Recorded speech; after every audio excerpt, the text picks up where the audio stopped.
Sa isang tahimik na bayan, may nakatira na 21 taong gulang na binata na tinatawag ng lahat bilang Fat Cat. Mahilig siya sa mga laro at madalas siyang nagwawagi ng mga parangal gamit ang pangalang Fat Cat. Ngunit sa tunay na buhay, hindi gaanong maganda ang kanyang kalagayan. Isang araw, nakilala ni Fat Cat ang isang babae online. Nagkaroon sila ng masayang usapan at mabilis na nahulog sa isang online na pagmamahalan. Kahit na mas matanda ang babae sa kanya, napaakit siya sa kanyang mayanhing boses at pag-aalaga. Upang makasama ang babae, iniwan ni Fat Cat ang kanyang trabaho at pumunta sa lungsod ng babae. Subalit sa pagdating niya doon, hindi gaanong interesado ang babae na maging kasintahan niya.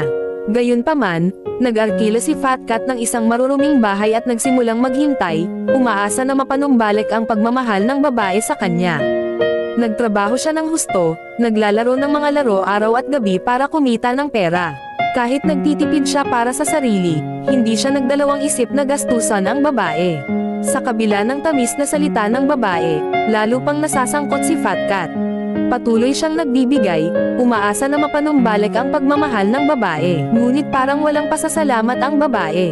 Sa kabila nito, pinili ni Fat Cat na maniwala sa kanya at patuloy na magbigay.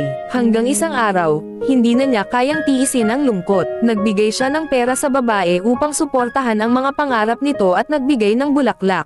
Ngunit walang reaksyon mula sa babae. Sa wakas, naglakad si Fat Cat patungo sa ilog at tumalon, hindi na nagbalik. Ang kwentong ito ay malungkot at nagpapakita ng mga aral.